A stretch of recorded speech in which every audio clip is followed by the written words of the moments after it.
Mbote na bino pe boye bolam na basango olokota ya lingala babengi ngonga ebeti ya mokolo ya mardi 6 juin 2023 na mwangonga mukende bozi bulai ya basango. Tofunga basango na biso na politique pour na koyisa mino été cérémonie ya présentation ya rapport ya première enquête ya baromètre national ya climat des affaires Salema ki mokolo ya mardi 6 juin 2023 na chapiteau ya cité ya Union africaine na présence ya Tata Mokondi Félix Antoine Tshisekedi Tshilombo Yannick Mulengo abeti singonga Bolanda. Chapiteau ya cité ya Union africaine oyo ezomi na ngaliema yambaki mobange na cérémonie ya présentation ya rapport ya première enquête ya baromètre national ya climat ya baffaire milulu oyo esalemaki na présence na yemoko Tata Mokondi ya mboka Félix Antoine Tshisekedi Tshilombo, premier ministre Sama Lukonde elongo na bamambo ya gouvernement, président ya Sénat et vice-président ya Assemblée nationale, kobakisa président ya cour constitutionnelle pe ba opérateur économique pona kotanga kaka wana. Ba discours ya ndenge na ndenge salemaki ko bana na premier ministre Sama Lukonde pe ba acteur public pe privé ba répondaki na mituna na oyo etali climat ya baffaire esengeli koyeba ete rapport ya banquête oyo ezali échantillon ya ba activité na secteur nyonso ya vie économique nationale na kolandaka ba pilier lokola environnement ya baffaire, conjoncture économique pe ba sujet d'actualité. Tata Mokondi ya mboka Félix Antoine Tshisekedi Tshilombo nde ayaki ko clôturer milulu oyo na discours na ye boyo kayendenge abetsingonga. Je souhaite donc que nous continuions à travailler ensemble dans le cadre d'un dialogue public-privé renforcé et à trouver des solutions à court, moyen et à long terme aux différents problèmes qui ont été épinglés. À cet effet, j'invite donc Monsieur le Premier ministre à mobiliser diligemment autour de la cellule climat des affaires toutes les énergies afin de dégager des propositions et orientations stratégiques qui seront traduites en projets et réformes à charge des membres du gouvernement et qui viendront renforcer ou améliorer notre feuille de route du climat des affaires. En parallèle, le gouvernement est instruit de ne ménager aucun effort dans la mise en œuvre exhaustive, j'insiste, du plan d'urgence des réformes que j'ai impulsé, et ce, dans les délais impartis, soit au plus tard avant la fin de cette année.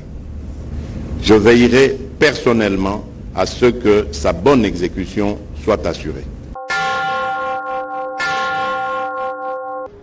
Vice-premier ministre et ministre ya Affaires étrangères Christophe Lutundula Simanae Kozalana Tata Mokondi na sommet extraordinaire ya Siergel na Luanda na Angola a Beti Singonga pona kotalisa nyonso malekaki kuna Bolanda. Donc la RIAF ensuite le fait que pour la première fois, rappelez-vous, depuis que le président Lourenço a été désigné médiateur, c'est la première fois qu'il réunit la CIRGL. Et donc, davantage, la CIRGL s'est impliquée et a soutenu le travail de médiation que fait le président Lourenço à la demande de l'Union africaine. C'est très important. Troisièmement, le fait que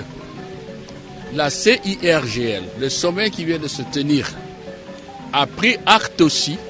de la décision que vous connaissez, prise par la SADC, de déployer une force en soutien à la RDC pour établir la paix au pays. Il faut souligner également le fait qu'on a insisté, on est revenu sur l'obligation pour le M23 de faire exactement et précisément, j'allais dire réellement, le retrait, de se soumettre au cantonnement. Le pré-cantonnement, maintenant c'est à Rumangabo, et par la suite évidemment, les éléments du M23 doivent se retrouver au Maniema avant d'intégrer le processus désarmement, démobilisation, relèvement communautaire et réinsertion sociale. Ça aussi, ça a été réaffirmé. Autre élément qui est important, c'est que la CIRGL a exprimé son soutien au déploiement du contingent de l'Angola pour sécuriser le cantonnement, d'abord le pré-cantonnement et le cantonnement du M23, et bien sûr aussi sécuriser les populations qui se retrouveront dans ce lieu de cantonnement pour qu'il n'y ait pas de malentendus ou toute autre velléité. Et donc, et enfin,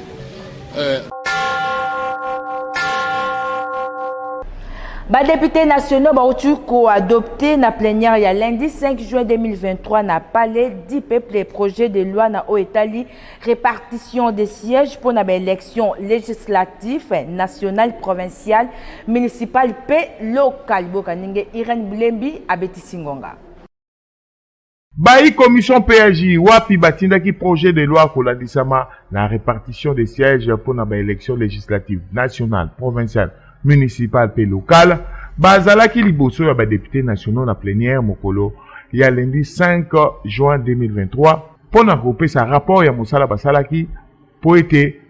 députés nationaux bakoka bongo ko examiner pe ko adopter yango. Bongo sima koyoka rapport président Boso alekanaki mbala moko na vote. Wapi député nyonso oyo bazalaki na salle tolobi 361 députés présents votaki bango nyonso iyo topé adoptaki projet de loi oyo. Voici le résultat du vote.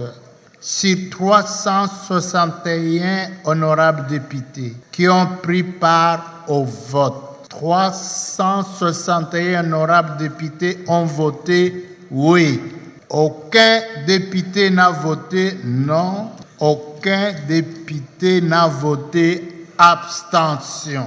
En conséquence, l'Assemblée nationale adopte le projet de loi portant répartition des sièges par circonscription électorale pour les élections législatives, provinciales, municipales et locales. Il sera transmis au Sénat pour un examen en seconde lecture. Texte oyo ezali texte ya suka oyo esengelaki na seni po ete bakoka bongo ko organiser ba élection na décembre 2023. Boinde président ya commission PAJ mwana mboka Augustin Mulumba atalisaki. Ngonga ebeti. Eliamo Amba Daniel Safwa zalaki liboso ya bayi commission spéciale ou etamaki en place pour la kolandela kanaye na Assemblée nationale mokolo ya lundi 5 juin 2023. Irène Boulembi azongi pour la Robert Sangonga Bolanda. Aujourd'hui, c'était juste l'audition de notre collègue. Nous le félicitons d'abord pour le courage. Il a été invité, il était avec nous, nous l'avons auditionné et nous allons faire notre rapport comme commission spéciale. Après le rapport, ça va passer à la plénière. Donc, tout ce que vous voulez connaître sera après le débat en plénière. Madame Stéphane Bombo, envoyée spéciale à Tata Mokondi Ekolo Congo, na Oetali nouvelle économie du climat, à celle qui visite la société à recyclage, il y a objet plastique. Du Jumba, Sarel Oezouama na Kintuka, na commune Yangalema, Kolanisama la journée mondiale et environnement, au thème ezalaki autour ya pollution et environnement, na objet plastique, Mijaloua, Abeti Singonga. 5 mai mbula nyonso mokili mbekundoloka journée mondiale et environnement, bongo pona mbula o 2023, thème retenu tope mama likambo ezalaki la solution à la pollution plastique. Natina wana envoyé spécial Mokonzi Mboka en charge de la nouvelle économie du climat Stéphanie Mbombo, mwasi ya maele pe ya bwanya, asalaki mo bange na descente na société du Juba Sarel, oyo ezomi na quartier Kinsuka. Entreprise oyo ezali spécialisée na fabrication ya plastique. Ko banda na réception, kino na sali ya ba machine, mama ya bwanya Stéphanie Mbombo, azoki penza ba information nyonso ya malonga oyo singeli, lokola motinda miya solo ya Mokonzi Mboka Félix Antoine Tshisekedi Tshilombo. Na koluka, ko s'assurer na conformité ya ba règle environnementale internationale ya entreprise oyo. Na bobi minaye, mama Stéphanie Mbombo, mwasi Angelou ndenge ba message ko benga ye abetsaki ngonga bwe. Tu es une entreprise au côté parce que Bobi qui vision ya chef de l'État nakati ya rôle nanga oyo ils allaient vraiment ko inciter les entrepreneurs congolais ndengeni ba kokomisa ba faire na bango et tambola ndenge moko na respect environnement ce que ça ba business na yo oyo zo tambola ndenge mo domaine environnement aux ma possibilité mingi ya kozwa ba fond na domaine ya climat na domaine ya environnement donc ezako le bac plastique ezali catastrophe kakate plastique beaucoup que utilisons le la matière première tu peux utiliser plastique pour ça nango pétrole pour ça nango énergie pour ça nango engrais organique pour tout le on a kati ba engrais chimique j'ai un mokonde na kasima rôle wana eza vraiment que économie d'institution tout et accompagner économie vert ya Congo na biso. Joseph Ilunga, directeur général ya société Dijiba Saralo azanga kite ko betsangonga la sepeli mingi na visite ya madame à bimiti sango de sousou pour na connaître comment est-ce que nous pouvons réutiliser ça d'une manière responsable pour ekoma eloko ya kobanga te mais eloko ya kogirango malamu po batonyo so nzinga awa atambo ko moko te moko ya pour na oloba o plastique ça débrouille non kogirango en responsabilité en responsable et on s'en débarrasse na ndenge moko ya bien yakoyeba ezali ete likambo etali entrepreneuriat vers nde ezali objectif ya mwasi mwinda Stéphanie Mbombo ase fixa pour kokokisa mission na ye penepene ya mokonzi mboka Félix Antoine Tshisekedi Tshilombo ngonga ebeti bakandida nyonso na basipien na bango oyo bazali na kati ya fédération ya lukunga na lisanga politique AFDC parti cher ya le professeur Modeste Bati Lukwebo bazalaki na journée à formation électorale oyo epesamaki epai ya maître Pacifique Kundi expert na matière électorale le tout pires azalaki wana boyoka ndenge abetisi ngonga bazalaki très motivé bango nyonso ilongo na ba suppléant na bango ba futur candidat élection en décembre 2023 na députation nationale provinciale pe municipale ya fédération ya Lukunga na lisanga politique Alliance des forces démocratiques du Congo AFDC na bokuse nyonso na bokambe mina ye moko la dame de fer Immaculée Sibalonza bakulikira oyo azali toujours très déterminé na fédération na ya Lukunga ko bimisa ba élu ebele na parti cha ya professeur Modeste Bati Lukwebo président ya Sénat wapi kanda moko azalaki bien outillé na initiation ya remplissage ya ba pièces exigées na bureau ya réception et traitement ya ba candidat BRTC na boku CP lisusu ba innovation ya loi électorale ya koyeba ezali ete formation yango epesamaki na maître Pacifique Kundi oyo azali expert en matière électorale boyo kangonga cérémonie ya lelo esungi ba candidat nyonso oyo ya Lukunga oyo bazalaki présent na atelier oyo toyoki pe lisusu ba innovation oyo e apporté na loi électorale ezali ko favoriser basi ebele ba se présenter comme ba candidate na ba élection tozali kolengela na mboka na biso po présence ya ba mama na kati ya ba liste et ko permettre ba parti politique na ba regroupement ko épargner mbongo pamba te soki ba mama bazali ebele na liste o ezali ko senga 14 femmes ou 15 femmes soki ba mama bazali 8 femmes na mibali 7 liste wana ekofuta ta eloko moko te tozali ko encourager ba mama na ba femme na mboka na biso ya ba parti politique nyonso na ba regroupement nyonso ba se présenter comme candidat po basunga ba parti na bango pe basunga mboka oyo biso to ba mama bazali kolela parité tolela ka tango nyonso parité égalité des chances na loi électorale ezali kopesa biso opportunité wana ya ko atteindre parité wana soki ba mama ba se présenter ebele na élection tozali ko préparer na mboka na biso ndenge kaka balobaka na FDC force du Congo force du Congo force du Congo ngonga ebeti Mwana mboka Antoine Tabala elongo na fondation na ye bakitaki weekend eleki na quartier Njuli brasserie na commune ya Ntsele pona ko soutenir ba association nyonso oyo ezali ko evre na côté wana le tout pires azongi sou pona ko betisa ngonga Week-end leki ezalaki très chargé pour les stratèges Antoine Tabala, président fondateur ya fondation Oyo ezali na kombo na ye Fano na Mukuse cadre monene na kati ya parti politique Alliance des Forces Démocratiques du Congo AFDC na Mukuse kokita lisusu na quartier Njili Brasserie na commune ya Ntsele accompagné na molonga na ye Judith Tabala. Couple Oyo ezali toujours kokotisa stabilité la population ya Tchangu kokende kokutana na ba association Oyo ezali koevre na ngambo ya Njili Brasserie wapi esengo ezalaki na ndenge ya kosakana te kaka ndenge bozali komona bilili na komona moko ya mwana na bango koya kosoutenir bango Oyo nanu esalema te. Des associations mobimba bazwaki oyo ya bango ba enveloppe ya malonga pona kosunga misala na bango pe groupe théâtral moko bazwaki oyo ya bango ba matériel ya tournage ya ba pièce na bango na nyonso boyoka ndenge ngonga ebetamaki. Ba oyo bazali kozwa lisungi ya biso ezali pour que ba améliorer musala basalaka muke o tozali kopesa na bandeko na biso ezali pona ko permettre bango bakoka ko réaliser ba objectif oyo chaque association eza na yango bapesaka makoki mike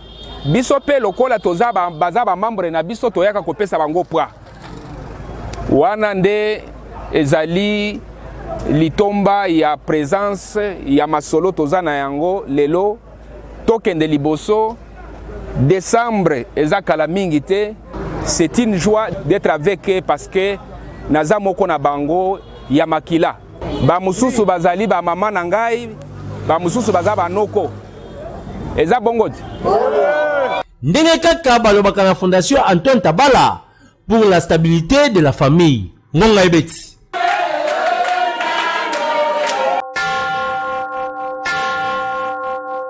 Elia Tchangu, honorable Tatiana Pembe, a outi ko lancé misala ya ko réhabiliter boulevard Kimbuta na commune Njili pa wapi misala yango ezali exécuté na société ya Banamboka office de voirie et drainage na Mukuse mifika na mboma abeti singonga.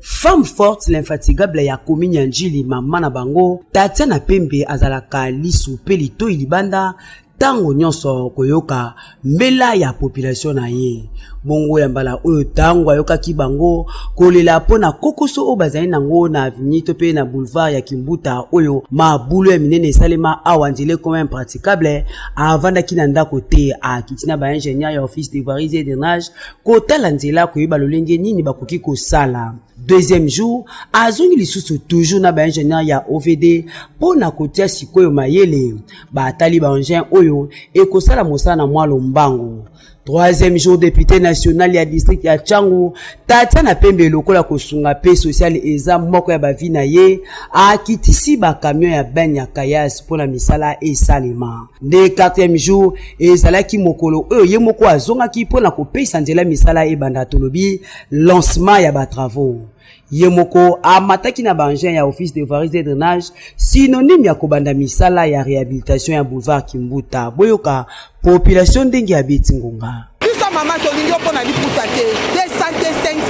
francs te et aussi santala na ngai te likambe tolingi yango batunde biso ozoluka bango ye kende swa Njili tozali na posa bato ya boye tozali na posa ya basali ena balobeli donc biso bana Njili toponi ye azalaka ye moko na mitema na biso tomona mutu te wa koya opesa biso te ne fiske geste mo ya coup de poing lelo Kimbuta est comme praticable grâce à passion nos ala ngoya ko poussa na pembe na population ya kosalisa biso en tout cas na miso nzambe biso bana Njili to sele na miso ba Njilo ba vrai Njilo ba autochtone debi ke nyoso pete yemoko pe abakisa kiboye tunyoso bayebi que eza boulevard moko eza très fréquenté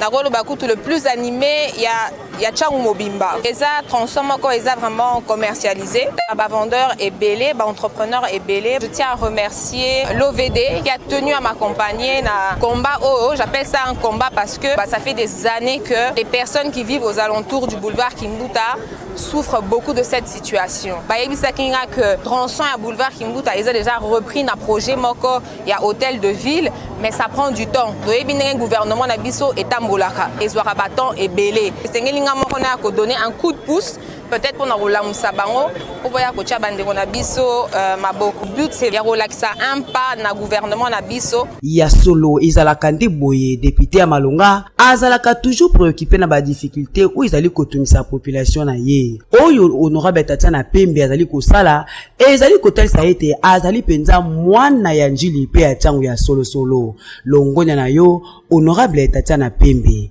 ngonga ebiti.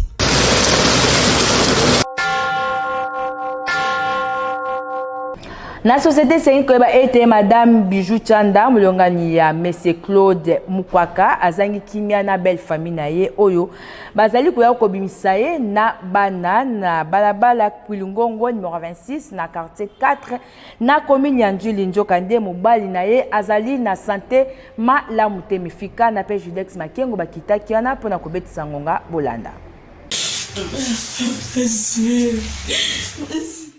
Madame Bijou Chanda Betu molongani ya monsieur Claude Mukwaka molobi azangi kime na ngambu ya famille ya mobali na ye papa Claude pambate mobali na ye abela utatango molai bazwa na famille ya mobali bango moko ba récupérer ndeko na bango na bomo ikaka Njokande na mwasi na badaki esika moko babota bana misato kasi yambo na epe abala madame Bijou azalaka deja na bana misato kasi famille ya mobali balingi kaka mama Bijou na bana na ye babima libanda ya lopango to pe andako bakenda na parquet tinda ba agent de l'ordre ba kubimisa bango na makasi esimba te ba kobi lisusu na parquet après ya ko ya grande instance ya commune ya Njili epai ya moko ya ba magistrat o pe atinda ki ba agent kubimisa bango esimba kikaka te ya mabeli susu koleka samedi leki bae kokanga mama Bijou na mwana ya liboso grande sœur na ye pe mwana ya ndeko na ye pasi kaka po moko na kati na bango azalaki na zemi o compliqué makasi bakonza mapinga yambo ya kosala likambo to pe kozwa mokano ya boye esengeli koluka nanu ko vérifier po boye ezali malamu te papa Claude azali vivant boni koluka kobimisa mwasi na bana na ndako en complicité lisusu na famille boye ezali malamu te botala kananu ba dossier yambo ya kozwa mikano ngonga ebiti. Essayez que ba été tous na page magazine na édition ya lelo wapi na cadre ya ba préparatif pour la sortie officielle ya parti politique Force Populaire des Démocrates Yvon Mundadi azali bongo secrétaire général ya parti ya yambaki ba fondation Fiston Kizoila sangi obayaki ko s'adhérer massivement pe la sima secrétaire général akendaki ko solola na bilenge ya lisanga baike na commune ya Masina ya Nekinjuki abeti singonga bolanda tango bino bozali kolala pongi ya babebe mosala ezali kotambola kitoko na kati ya parti politique Force Populaire des Démocrates oyo bandima kozala ba vrai défenseur ya mokonzi mboka Félix Antoine Tshisekedi Tshilombo wapi ba des massive ezali kokoba se kokoba nyoso wana na bokambi ya secrétaire général Yvon Mundadi oyo azali kotambola na vision autorité morale Jean-Louis Baouna mokolo samedi 3 juin 2023 siège ya FPD et ya maki lisusu ba nouveau adhérent mingi penza ba fondation Kizeula sangi Fiston Kasef na mukuse oyo batonda kimeke awa ndenge kaka bozali komona bilili oyo bandimi kokota masuwa ya Noa sima ya des massifs oyo sima ya bango kokoma na siège ya FPD ba ya mamaki kitoko na Elombe secrétaire général Yvon Mundadi pe balandaki ba formalité nyonso koloba bongo ba fiche d'adhésion et kabwana ki lokola nguba botala bato ba ko signer bango moko Fiston Kizeula sangi yepe asalaki lolenge moko kasi ye akendaki plus loin alataki bongo écharpe pour na kotalisa ke akoti officiellement FPD elongo na fondation na ye boyo kangunga motivation ya liboso ezali natali na monike ratu ezana ba ambition ya bien pour l'avenir ya mboka na biso c'est pour cela apa ba valeur wana nde sali ki ngai na fondation na ngai et puis na ya ko s'adhérer massivement la partie FPDE et puis na ko senga lisusu et puis na ko mobiliser ba jeune nyonso ya République démocratique du Congo ba ya massivement na ko s'adhérer na partie oyo parce que ça na ba valeur moko ya valeur moko ya bien et puis ba personnel oyo bazana kati ya partie wana souvent baza intègre. C'est pour cela que non, biso toya wapi na komema bato nyonso baya na 5 mpe baje nyonso baya pour que tokende liboso mpona développement ya mboka na biso eza kaka na kosenga na population baya basoutenir mokonzi ya mboka président Fati Félix Tshisekedi Tshilombo parce que azali mutu aina changement na kati ya mboka na biso par rapport à bandeko nyonso baleka kolonga wana Ivo Mundadi azwaki direction ya Masina esika wapi akutanaki na bakumbi moto ba chauffeur ya ba taxi pe ba sportif oyo bazali kosala mosala kitoko na ko respecter mibeko ya leta ko babongo bango baboya kuluna nyonso wana ezalaki kaka na cadre ya ko préparer sortie officielle ya FPD oyo ezali prévu le 17 juin na terrain municipal ya Masina. Kuna kutu message Ivo Mundadi mokongo ya Koba ezalaki semoko botondisa stade municipal ya Masina moto azanga esika kotia lokolo message wana ezalaki capté à 100% pe mot d'ordre etosamaki wapi baike balobi bango nyonso le 17 juin bakozanga te mutukuti na veille boka bien baike balobi nini le 17 juin moto akomanke te na nyonso boka ndenge ngonga betamaki tokitaki na chango pona kwa ko redynamiser encore une fois de plus babasi na biso to wana ngona chango toye ko solola na bandeko na biso ya ba motar o bakumbaka ba moto to soli na bandeko na biso ba sportif et to sololi na bato yo bato ba mona kete bana tina moko te biso to mona ka ba tina parce que bangonde baza avenir ya Congo ya lobby na iko solola bango compte tenu ya sortie officielle na biso dans le 17 de terrain municipal yango lelo na yaki awawa kokutana bango kosolo na bango koyoka bonsenga na bango koyoka ba déshydrata na bango na yoki yango lisolo leki tellement kitoko nazana sengo mingi non FPD kaka chango te FPD a na 26 provinces FPD a na ba district nyonso tout ezaka ka chango te o ezaka ka échantillon so to longwa to kende pe na Lukunga to kende na Funa to kende pe na Moamba to za la presque partout donc ça musalo tozo sala yango na pendant que nazolo banazo senga ba cadre nyonso tout ya FPD bao bavandaka soko za cadre na kata parti politique et linkoloba oza mobilisateur oza sensibilisateur aussi ba prétendant candidat na biso ngunga yango ya kotalisa biso bozalaka na ba base botambolaka na ba base na bino ezaka na secrétaire général te botambolaka bino bovandité na pesi bino de yanzela botambola pe lokola ngandi na zotambola ya solo baloba parti politique bayebaka yango na nombre ya bato oyo bazali na kati oyo FPD ezali kosala ezali kolakisa solo ete na tango moke bakomi parti de masse ndenge ba parti ya minene ya Congo démocratique ekenda sango kasi FPDP efandisi masolo na Kinshasa pe na Congo mobimba tembesili moto abanga te 2023 oyo FPD lobi ekomema bino likolo makasi ngonga ebeti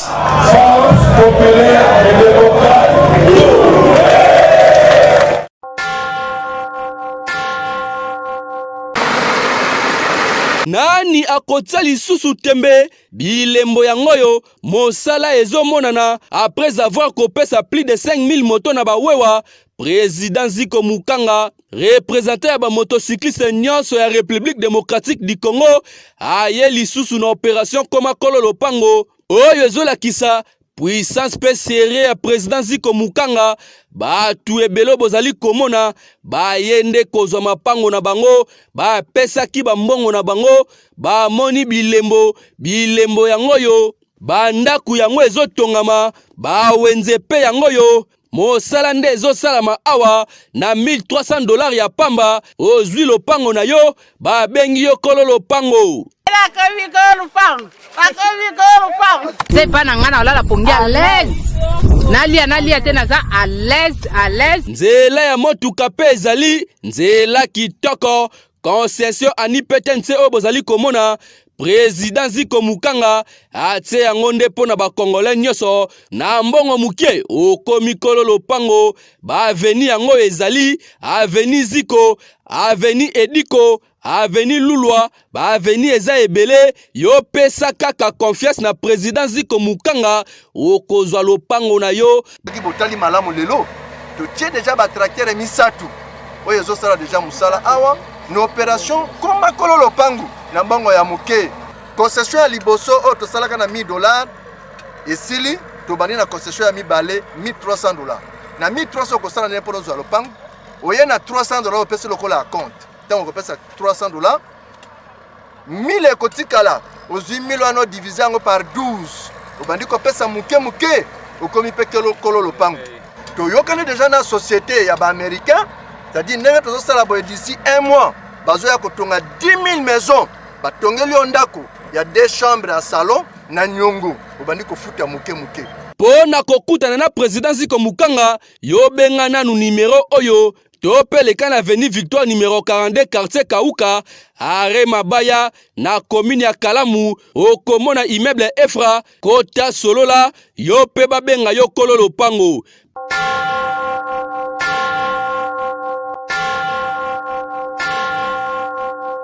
Na basango na soki si basango lokota linga babengi ngonga ebeti